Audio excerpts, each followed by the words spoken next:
जो बार बार कहा जाता है रिजर्वेशन खत्म कब होगी, खत्म कब होगी, उन्हें यह पूछना चाहिए कास्ट इनइक्वालिटीज खत्म कब होगी। जिस दिन खत्म हो जाए उस दिन बंद कर देना चाहिए।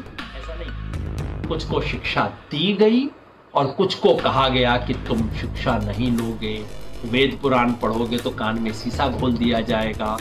ये इनइक्वालिटीज थी ना, इसलिए उसको ठीक करने के लिए आपको दूसरे आधार, उसी आधार पर बदलना पड़ेगा। इसी तरह से रिजर्वेशन के बारे में इस तरह के स्थूल सवाल मत पूछिए कि अरे इस देश में कास्ट इक्वालिटीज खत्म नहीं हुई, 70 साल हो गया, बताइए अब क्या करें ना। प्रश्न ये पूछिए 70 साल पहले जहां हम थे क्या उससे कुछ बेहतर हुआ?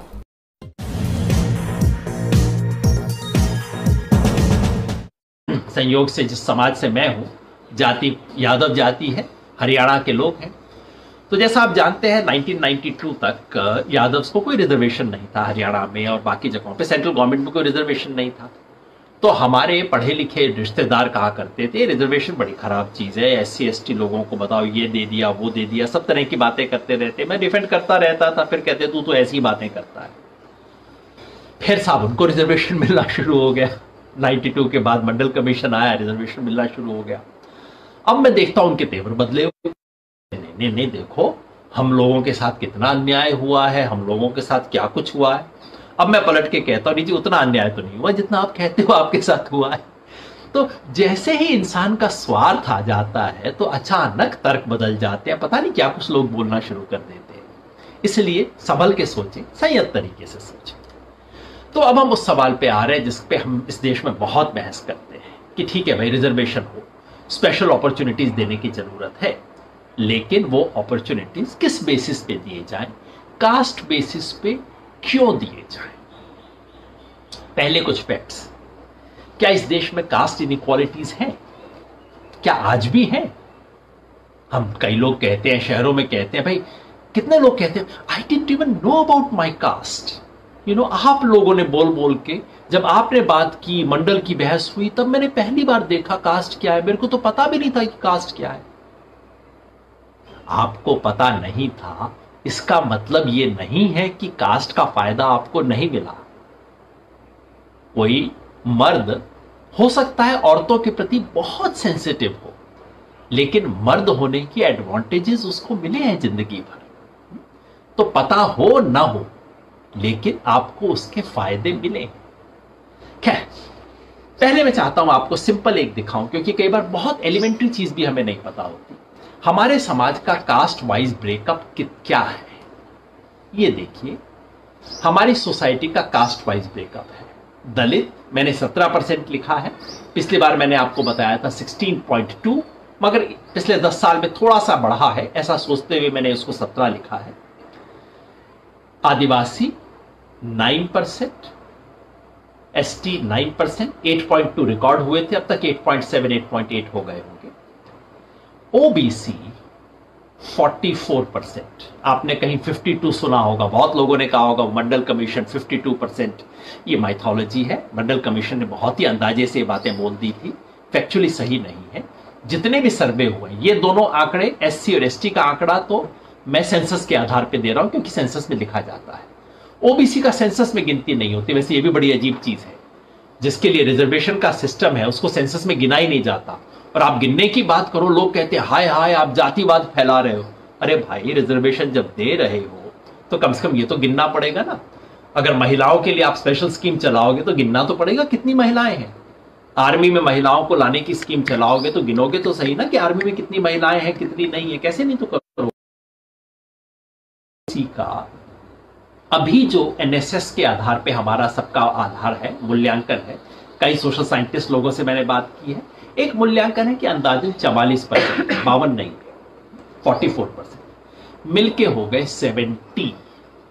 याद रखिए, मोटा आंकड़ा दिमाग में बना लीजिए, SC plus ST plus OBC are 70% of our population. तो बाकी 30% अपर कास्ट, ना ना ना ना, एक और कैटेगरी रह जाती है, 30% जनरल। जनरल में बाकी कौन बच गए?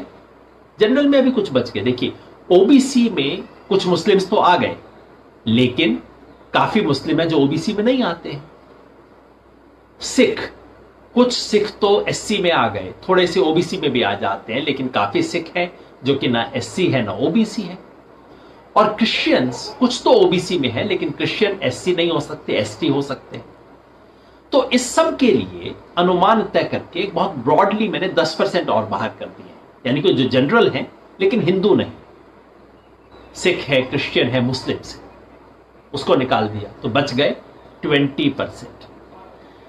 सिर्फ 20% अपर कास्ट हिंदूज हैं इस देश में, और उसमें भी अगर महिलाओं को निकाल दिया जाए तो Hindu upper caste Hindu males ये सिर्फ 10% है हमारे देश की पॉपुलेशन का। ये मैं इसलिए कह रहा हूं कि अब आप जहां हैं वहां थोड़ा सा निगाह घुमा के देख लीजिए। आप किसी ऑफिस में काम करते हैं, आपके फ्रेंड्स का सर्कल है, आप किसी टीवी स्टूडियो में बैठे हैं, आप किसी टॉप एजुकेशनल इंस्टीट्यूशंस के अंदर क्लास में बैठे हैं, स्टूडेंट्स हैं, कहीं टीचर्स हैं, कंपनी के सीईओज हैं। सिर्फ मन में एक हल्का सा कैलकुलेशन कर लिया कीजिए, अच्छा ये जो 10 लोग दिख रहे हैं इनमें से क्या 7 लोग एससी एसटी ओबीसी है? ये 2 होने चाहिए अपर कास्ट हिंदूज होने चाहिए। कितने हैं? मैं आपको एक अनुमान दिखाता हूं। पिछले साल एक सर्वेक्षण आया, ये ऑक्सफैम ने किया है, इंडिया के मीडिया के बारे में। इंडिया के मीडिया में अपर कास्ट हिंदूज कितने हैं? ऑक्सफैम का सर्वे है 2019 का। ये देखिए, टीवी एडिटर्स, जो टॉप एग्जीक्यूटिव एडिटर्स जो डिसीजन लेते हैं, जो टॉप लोग टीवी न्यूज, देश में न्यूज क्या है तय करने वाले, 88% लोग अपर कास्ट हिंदूज हैं। जो टीवी पैनलिस्ट बैठ के ज्ञान देते हैं मेरे जैसे लोग, उनमें से 70% हैं। और जो ओपिनियन मेकर्स जो अखबारों में आर्टिकल्स लिख रहे हैं, देश दुनिया की क्या स्थिति है उसके बारे में बता रहे हैं, उसमें 72% है। मोटी बात। फिर याद रखिए, जो समाज में 30% है जनरल और 20% है हिंदू अपर कास्ट, वो बाकी सब जगहों पे जहां पे हम देखते हैं जो टॉप पोजीशंस हैं उसमें वो 70-80 है। और जो समाज में 70-80 है वो इन सब जगहों पे 20-30 है। मोटा बात दिमाग बनाने के लिए, मन में रखने के लिए, जहां जाएं आंख खोल के एक बार चेक कर लिया कीजिए, जस्ट चेक कीजिए। मैं नहीं कह रहा कि सिर्फ कास्ट के आधार पे सोचना चाहिए, पर आप सिर्फ चेक करना शुरू कीजिए। एक बार मेरे साथ मजेदार किस्सा हुआ। टीवी स्टूडियो में हम थे और रिजर्वेशन पे बहस हो रही थी। तो जैसा टीवी स्टूडियोज में होता है, उन्होंने कहा चलिए हम दर्शकों से पूछते हैं साहब रिजर्वेशन होना चाहिए कि नहीं होना चाहिए। वहां 90% लोगों ने हाथ खड़े कर दिए कि नहीं होना चाहिए। पता नहीं क्यों मेरे को उस दिन इच्छा हुई, मैंने कहा चलिए बहुत अच्छा किया आपने बता दिया। अब मुझे ऐसा कीजिए, एक बार दोबारा हाथ उठवाइए कि ये जो स्टूडियो में लोग बैठे हैं उसमें एससी एसटी ओबीसी कितने हैं? 10% भी नहीं थे। वो संयोग था, मगर आमतौर पे जो होता है, जो समाज में 80% है वो बड़ी बड़ी जगहों पे सिर्फ 20% है। जो समाज में सिर्फ 20% है वो हर विजिबल जगह पे 80% है। इतना बड़ा अंतर है हमारे समाज में आज भी। पुराने जमाने की बात नहीं कर रहा, आज भी इतना बड़ा अंतर है। क्या ये अंतर एजुकेशन में है? ये मैं आपको एक आर्टिकल से दिखा रहा हूं। ज्यादा आंकड़ा दे दिया है, शायद मैंने इस टेबल पे दिखाई देगा या नहीं। ये आर्टिकल है सतीश देशपांडे का, जो उन्होंने आज से 10 साल पहले लिखा था। उन्होंने क्या किया कि एनएसएसओ का आंकड़ा लिया और उसमें से देखा, ये ईपीडब्ल्यू में उनका आर्टिकल छपा था। प्रोफेसर सतीश देशपांडे वैसे मेरे प्रिय लेखकों में से हैं।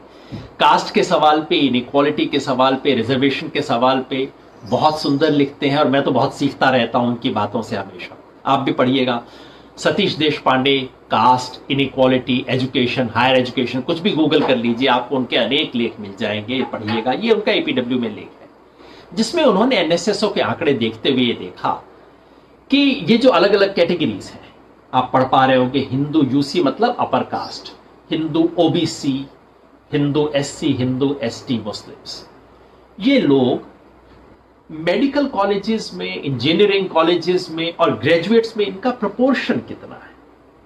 हमने देखा ना, जो समाज में 20% है, वैसे ये आंकड़ा सिर्फ अर्बन एरियाज के बारे में है।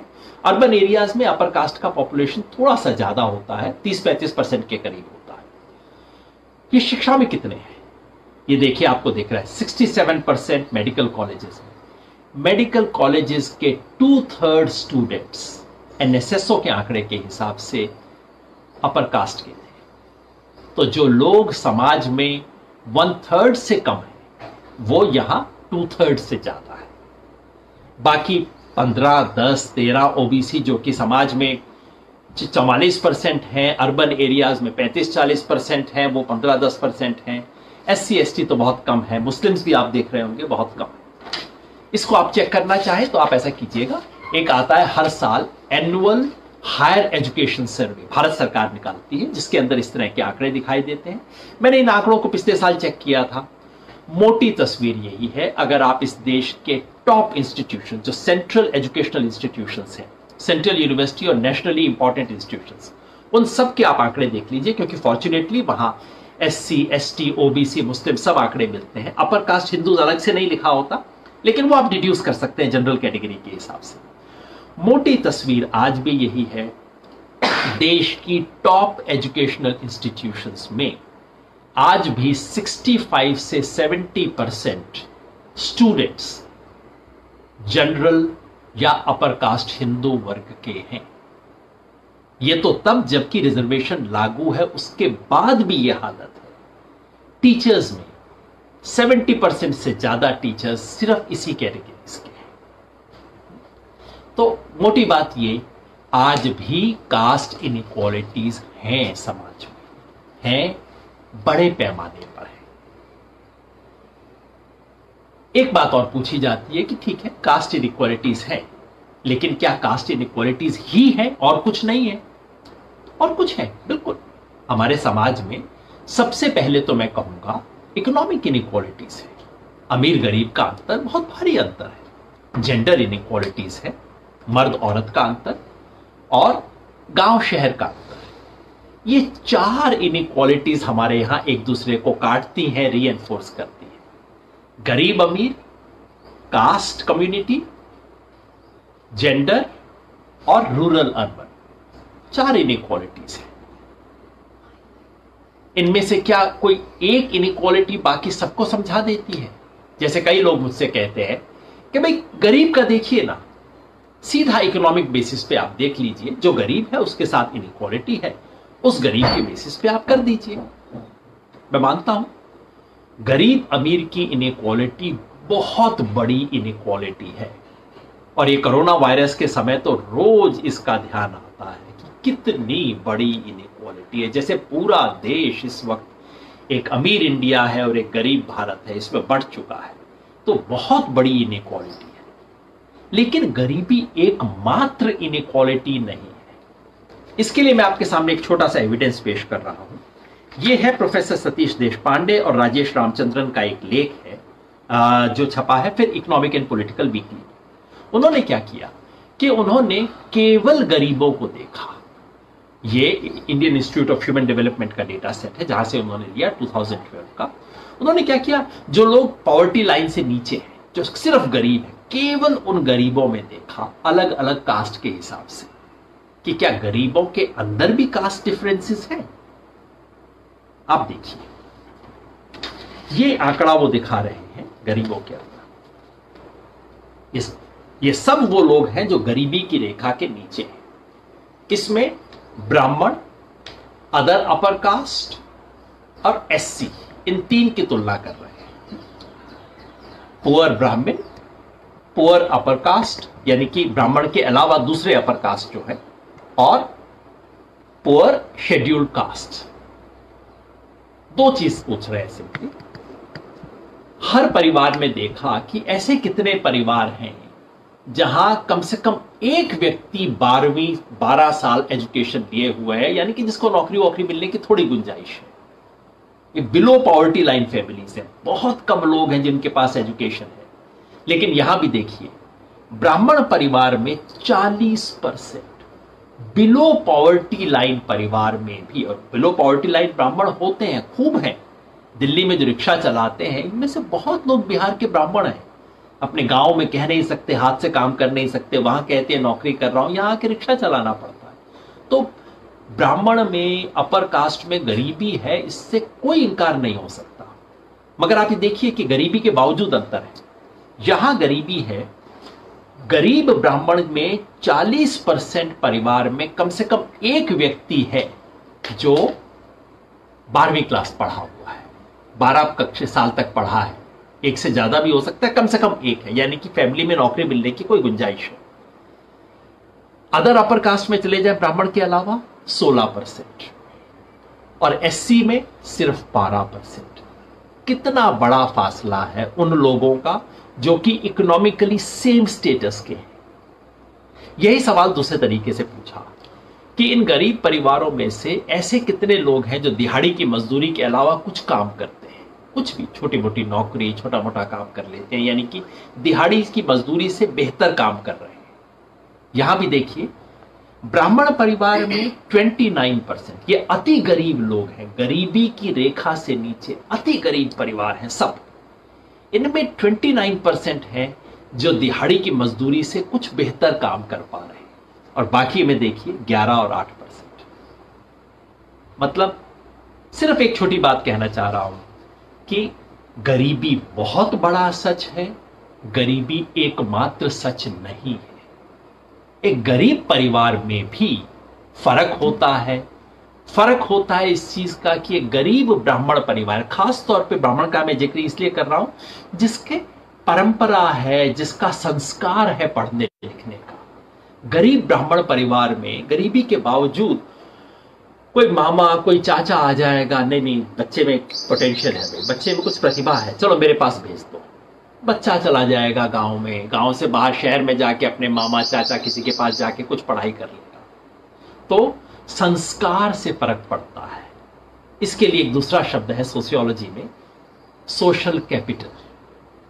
उसके पास वो नहीं है, उसके पास पूंजी नहीं है, पैसा नहीं है, लेकिन उसके पास सोशल कैपिटल है। उसके पास एक ऐसा संस्कार है, कॉन्टेक्ट्स है, कनेक्शंस हैं, मेमोरी है, पढ़ना लिखना चाहिए, ये विचार है। एक गरीब अपर कास्ट ब्राह्मण का बच्चा जब स्कूल जाके पढ़ता नहीं है, उसका बाप उसको कम से कम कहता है ना बेटा पढ़ के ही कुछ बनेगा और कोई रास्ता नहीं। और वही एक दलित परिवार का, आदिवासी परिवार का बच्चा जब स्कूल से आके कहता है कि ना मन नहीं लग रहा, तो मां कहती है अब क्या करे, बच्चे का मन नहीं लगता, चल तू काम शुरू कर ले। वैसे दुनिया में मैं खुद 2 बच्चों का बाप हूं, बता सकता हूं दुनिया में कोई बच्चा ऐसा नहीं है जो आके कभी एक दिन ना कहता हो कि नहीं मेरे को स्कूल नहीं जाना, मेरा मन नहीं लगता, स्कूल नहीं जाना। वहीं अंतर शुरू हो जाता है। एक परिवार जिसके अंदर माँ जाके स्कूल टीचर से बात करेगी, बच्चा एडजस्ट नहीं हो पा रहा है, आप हेल्प करेंगे, ये खुद पढ़ाएगी, कुछ करेगी, और वो माँ जो कहेगी ठीक है भाई क्या करते हैं, बच्चे का मन नहीं लगता, चल जाके तू अब पापा के साथ जाना शुरू कर दे, काम करना शुरू कर दे। सोशल कैपिटल ये इनविजिबल है, इसको आप पैसे से नाप नहीं सकते, लेकिन इससे फर्क पड़ता है आप जिंदगी में कहां जा सकते हैं। खैर, तो पलट के फिर आते हैं कि हमने अब तक ये देखा कि हां हमारे समाज में इनइक्वालिटी है। हमने देखा इनइक्वालिटी कास्ट के बेसिस पे है, लेकिन सिर्फ कास्ट के बेसिस पे नहीं है, जेंडर पे है, गांव शहर पे है, पैसे के आधार पे है। तो फिर रिजर्वेशन होना चाहिए, लेकिन केवल जाति के आधार पर क्यों? मेरे 2-3 सुझाव हैं, 2-3 बात इस पे कहना चाहता हूं, उससे पहले कि मैं सुझाव पे जाऊं। जो रिजर्वेशन का सिस्टम हमारे देश में आया है, वो हमारे यहां जो सिस्टेमैटिक इनइक्वालिटीज रही है उसका पार्शियल रेस्पॉन्स है। कास्ट बेसिस पे रिजर्वेशन हमारे यहां इसलिए है कि कास्ट हमारे यहां की इनइक्वालिटीज को मेजर करने का सबसे आसान तरीका है। कास्ट हमारे यहां छुप नहीं सकती, कास्ट दिखती है, और कास्ट के बेसिस पे इनइक्वालिटीज हैं, भी चल रहे हैं। इसलिए हमारे यहां इनइक्वालिटीज को पहचानने का और उसे बराबर करने का एक सिंपल तरीका है, लेकिन इसके अलावा ये एकमात्र तर्क नहीं है। दूसरा तर्क ये है कि हमारे समाज में कुछ वर्गों के साथ स्पेसिफिक डिस्क्रिमिनेशन हुआ है। सिर्फ ये नहीं कि कुछ लोगों को शिक्षा मिल गई, कुछ बेचारे पीछे रह गए ना, ऐसा नहीं। कुछ को शिक्षा दी गई और कुछ को कहा गया कि तुम शिक्षा नहीं लोगे, वेद पुराण पढ़ोगे तो कान में शीशा घोल दिया जाएगा। ये इनइक्वालिटीज थी ना। इसलिए उसको ठीक करने के लिए आपको दूसरे आधार, उसी आधार पर बदलना पड़ेगा। The criteria of affirmative action has to be the same as the criteria of discrimination. जिस आधार पर समाज में इनइक्वालिटीज और डिस्क्रिमिनेशन हुआ, उसी आधार पर पलटना पड़ेगा। अगर कोई ऐसा समाज हो जहां नियम बन जाए कि जो 6 फुट से लंबे लोग हैं उनको कोई नौकरी नहीं मिलेगी, और इसको 500 साल तक कर दिया जाए, तो क्या होगा? 6 फुट से लंबे लोग मुरझाए हुए, झुके हुए कुबड़े की तरह झुक के चलना शुरू कर देंगे, कॉन्फिडेंस खत्म हो जाएगा। और उस समाज में मान लीजिए ऐसे द्वीप में आप पहुंच गए और आपको कहा गया कि आप इक्वालिटी स्थापित कीजिए, तो आप क्या करेंगे? आप कहेंगे ना कि 6 फुट से ऊंचे लोगों को विशेष अवसर दिए जाएंगे, घबराने की कोई बात नहीं है, 6 फुट से ऊंचे लोगों को भी दिया जाएगा। ये बात 5 फुट से नीचे लोगों पे भी लागू हो सकती है, कुछ भी कर लीजिए। जिस आधार पर डिस्क्रिमिनेशन होगा, उसी आधार पर रिवर्सल होगा। हमारे समाज में इनइक्वालिटीज कई आधार पर रही, लेकिन डिस्क्रिमिनेशन का सबसे बड़ा आधार कास्ट था। तो कास्ट बेस्ड रिजर्वेशन हमारे समाज की कई इनइक्वालिटीज में से एक को एड्रेस करने का सबसे इफेक्टिव तरीका है। रिजर्वेशन क्यों हो और किसी चीजों से काम क्यों नहीं चल सकता? बिल्कुल, रिजर्वेशन एकमात्र तरीका नहीं है। एफर्मेटिव एक्शन के कई औजार हो सकते हैं, रिजर्वेशन उनमें से सिर्फ एक इंस्ट्रूमेंट है। आप फेलोशिप्स दे सकते हैं, आप स्पेशल क्लासेस दे सकते हैं, स्पेशल ट्यूटोरियल्स दे सकते हैं, आप एडिशनल पॉइंट्स दे सकते हैं। हमारे रिजर्वेशन इसका एक आखिरी तरीका है, सबसे स्ट्रॉन्गेस्ट तरीका है। कोटा बना दो, इतना तो करना ही पड़ेगा।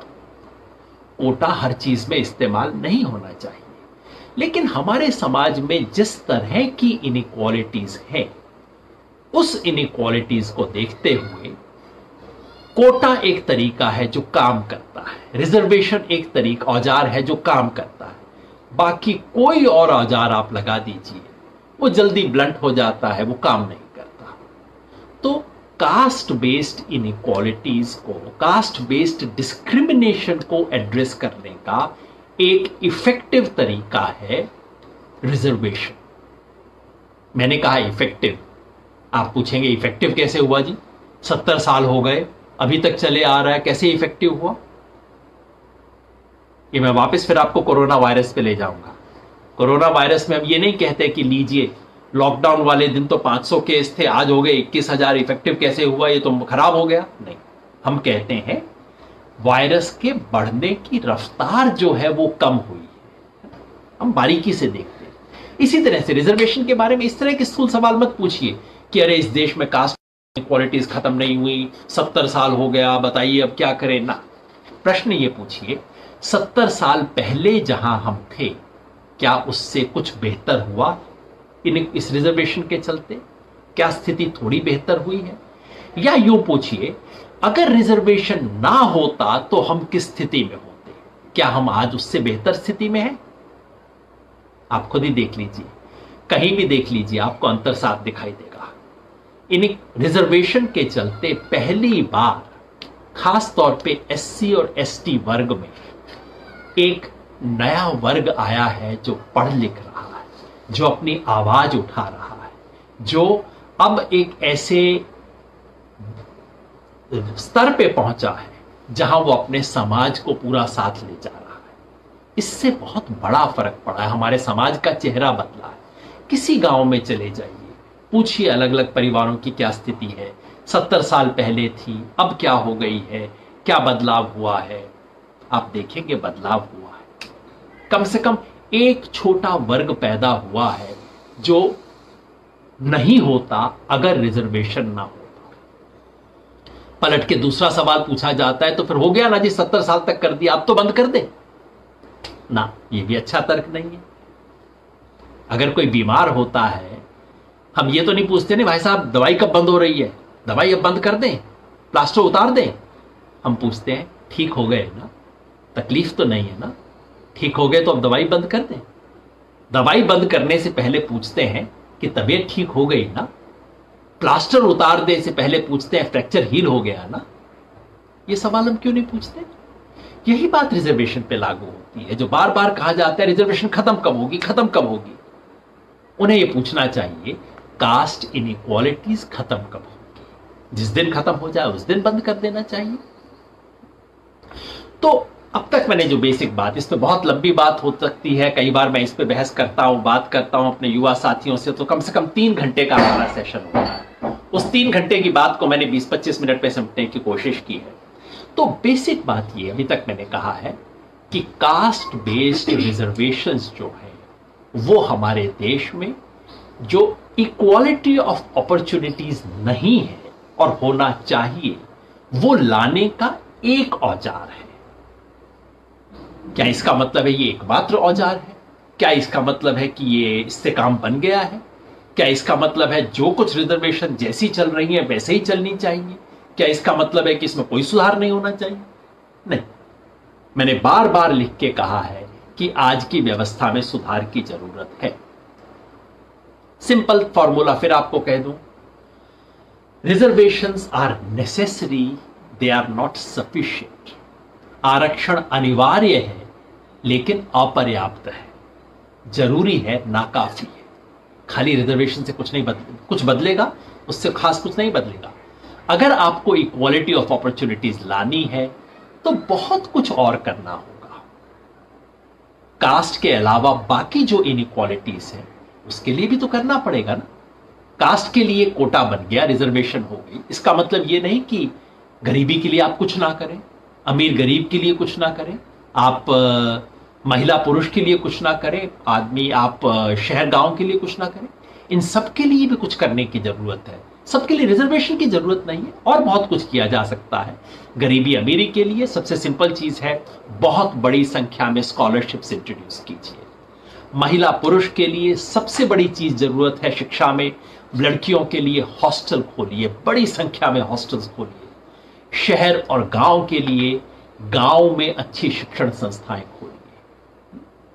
तो इन सब के लिए एड्रेस करने की जरूरत है। रिजर्वेशन इस देश की इनइक्वालिटीज में से एक इनइक्वालिटी के लिए बड़ी स्पेसिफिक दवाई है, एकमात्र दवा नहीं है। लेकिन रिजर्वेशन का भी क्या होना चाहिए? मेरे ख्याल से रिजर्वेशन में भी सुधार करने चाहिए। मैंने बार बार कहा है, फिर एक बार दोहरा देता हूं, मैंने लेख भी लिखा है। वैसे आपको लेख बता दूं, आज से कोई 10 साल पहले जब मैं एकेडमिक हुआ करता था तब मैंने लेख लिखा था, पत्रिका है सेमिनार, और लेख का नाम है रीथिंकिंग सोशल जस्टिस। इसे देखिएगा, रीथिंकिंग सोशल जस्टिस, जिसमें मैं कहता हूं रिजर्वेशन बहुत एक सफल प्रयोग है हमारे देश में, लेकिन अब इस प्रयोग में काफी सुधार करने की जरूरत है। और मैं बताता हूं क्या क्या सुधार करने की जरूरत है। उसके कुछ मोटे पॉइंट मैं आपको यहां बता देता हूं। पहली बात, याद रखिए, रिजर्वेशन का फायदा उसी को मिलता है जो 10वीं 12वीं क्लास तक पढ़ाई कर लेता है। ज्यादातर गरीब, ज्यादातर दलित, ज्यादातर ओबीसी के बच्चे तो वहां तक पहुंच ही नहीं पाते। जो पहुंचेगा नहीं उसको कैसे फायदा मिलेगा? तो सबसे बड़ी जरूरत है स्कूली एजुकेशन को इंप्रूव करने की। रिजर्वेशन से भी ज्यादा बड़ा औजार है सरकारी स्कूल में अच्छी शिक्षा। ये दिलवा दें, रिजर्वेशन ज्यादा इफेक्टिव हो जाएगा, रिजर्वेशन की जरूरत धीरे धीरे कम हो जाएगी। सरकारी स्कूल में बेहतर एजुकेशन, पॉइंट नंबर 1, सबसे बड़ा पॉइंट मेरे हिसाब से, अगर आप मुझसे पूछें। दूसरा, इंडियन लैंग्वेजेस, जिसके बारे में मैं कह ही चुका हूं। जिस दिन इस देश में हिंदी में MBBS होनी शुरू हो गई, BE होनी शुरू हो गई, और नौकरी देते वक्त आपकी इंग्लिश का टेस्ट नहीं हो, उस दिन एकाएक गरीब घर के बच्चे ज्यादा आने शुरू हो जाएंगे। एकाएक इसमें गांव के, दलित, ओबीसी सबकी सिचुएशन बेहतर हो जाएगी, क्योंकि इंग्लिश एक छलनी है। इस देश में ऑलरेडी जो प्रिविलेज्ड हैं उनको एडिशनल प्रिविलेज देने की छलनी है इंग्लिश। इस छलनी का प्रयोग करना बंद करवा दीजिए, एक झटके में इस देश के जो इनइक्वालिटीज हैं काफी कम हो जाएगी। इंग्लिश से मुझे कोई बैर नहीं है, पढ़ता हूं, लिखता हूं, मजे भी लेता हूं, लेकिन इंग्लिश भाषा के जरिए जो डोमिनेंस है, इंग्लिश की जो हेजमनी है, इंग्लिश का जो दबदबा है, इंग्लिश की जो ये ठेकेदारी है, इसको तोड़ने की जरूरत है। तीसरा, ये जो हमारी एग्जिस्टिंग रिजर्वेशन है उसमें 2-3 सुधार करने चाहिए। ये मैं आज नहीं 10 साल से बोल रहा हूं। क्या सुधार करने की जरूरत है?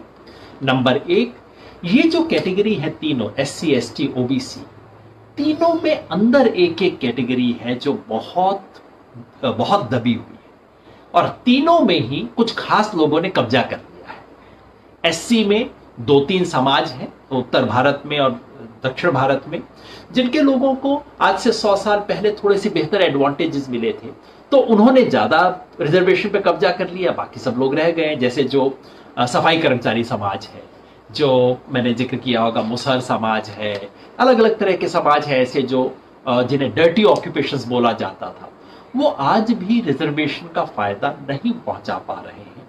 मेरी राय रही है कि उनके लिए अलग सब क्लासिफिकेशन करना चाहिए। SC कोटा के 2 हिस्से हों, कैटेगरी A, B, और जो B यानी कि जो सबसे पिछड़े हैं, महादलित हैं, उनको विशेष अवसर मिलना चाहिए उस कोटा में। इसी तरह से ST में जो नॉर्थ ईस्ट के STs हैं, they have done relatively better because they have had access to better quality education. लेकिन जो हमारे मिडलैंड के दलित के आदिवासी हैं, उनकी हालत बहुत खराब है, तो उसको भी 2 को अलग करना चाहिए। OBC सबसे बड़ा केस है, जहां चंद जो थोड़ी सी लैंडेड कम्युनिटीज है ना, यादव हुए, कुर्मी हुए, वोकलिगास हुए, मराठा हुए, क्योंकि इनके पास जमीन है, इन लोगों ने लगभग सारे OBC के उस पर कब्जा कर रखा है। और OBC में जो सबसे नीचे वाले OBC हैं, जो सर्विस कम्युनिटीज हैं, जो हाथ से काम करने वाले समाज थे, जो कारीगर लोग थे, उन सब की स्थिति आज बहुत खराब है। कई मायनों में तो जो लोअर OBC है उसकी स्थिति आज दलित समाज का जो टॉप वर्ग है उससे भी ज्यादा खराब है। इसलिए मैं बार बार कहता हूं, उनका कोटा अलग करने की जरूरत है, और OBC के अंदर महिलाओं के लिए अलग से कोटा करने की जरूरत है। तो कोटा को सब कोटा में बांटा जाए। दूसरा सुधार जो मैं बार बार कहता हूं वो ये कि जिसे एक से ज्यादा जनरेशन में रिजर्वेशन का फायदा मिल चुका है, उसको रिजर्वेशन की लाइन में अंत में खड़ा कर दीजिए। यानी कि मान लीजिए मेरे पिताजी रिजर्वेशन का फायदा उठा के प्रोफेसर बने, तो फिर कम से कम प्रोफेसर की नौकरी के लिए रिजर्वेशन की लाइन में पहले नंबर पे मैं खड़ा नहीं हो सकता, मैं आखिर में खड़ा होऊंगा। रिजर्वेशन का एडवांटेज मिल सकता है, लेकिन तभी जब बाकी सबका नंबर आ चुका है। अगर क्लास 3 ऑफिसर मेरे पिताजी बन गए, तो क्लास 3 तक की नौकरी में मुझे आखिर में खड़ा रहना पड़ेगा, सबसे आगे नहीं आ सकता। क्लास 2 की नौकरी में मैं रिजर्वेशन का फायदा नॉर्मल तरीके से सबसे आगे खड़ा होकर ले सकता हूं। यह बदलने की जरूरत है। मैं काफी समय से इसके लिए कहता रहा हूं, रिजर्वेशन को और रिफाइन करने की जरूरत है। और आखिरी बात, रिजर्वेशन का दायरा, एफर्मेटिव एक्शन का दायरा बढ़ाने की जरूरत है। हमारे देश में रिजर्वेशन, एफर्मेटिव एक्शन की सारी बात सिर्फ और सिर्फ सरकारी नौकरियों पे लिमिट होकर रह जाती है। सरकारी नौकरियां हैं कितनी? इस देश में हर तरह की सरकारी, central government, state government, public sector, ये अंडरटेकिंग, वो अंडरटेकिंग, सब मिला दीजिए, अंदाजन 2 करोड़ नौकरियां हैं। और इस देश में टोटल कितनी वर्कफोर्स है? हमने देखा था पिछली बार जब हमने अनएम्प्लॉयमेंट पे बात की थी, 45 करोड़ लोग। 45 करोड़ में से सिर्फ 2 करोड़ नौकरियां पब्लिक सेक्टर में हैं। और पब्लिक सेक्टर की नौकरियां कम हो रही हैं। देश बढ़ रहा है, ग्रोथ हो रही है, पॉपुलेशन बढ़ रही है, जरूरत बढ़ रही है, लेकिन सरकारी नौकरियां घट रही हैं। परसेंटेज में नहीं घट रही, एक्चुअली नंबर्स घट रहे हैं सरकारी नौकरियों के। तो सारी बहस उस छोटे से हिस्से पे हो रही है एक छोटी सी स्लाइस है, उसी पे सारी मार काट है, सब लगे हुए हैं, मिलेगा रिजर्वेशन, नहीं मिलेगा जान दे देंगे, आग लगा लूंगा, सब छोटी सी चीज के बारे में, बाकी 90% की कोई चर्चा ही नहीं हो रही। आज की तारीख में सरकारी नौकरियों से ज्यादा संख्या में ऑर्गेनाइज सेक्टर की प्राइवेट नौकरियां हैं। प्राइवेट नौकरियों में भी एफर्मेटिव एक्शन होना चाहिए। अब सुन के बड़ा अटपटा लगेगा, कई लोग बड़े परेशान हो जाएंगे, लीजिए यहां भी आप कोटा ले आए। मैं याद दिलाना चाहता हूं उन सब साथियों को, आप अमेरिका को देखिए। अमेरिका में, क्योंकि अमेरिका की कैपिटलिस्ट काफी जिक्र होता है, अमेरिका कैपिटलिज्म, मेरिट, इस सब का जिक्र होता है ना।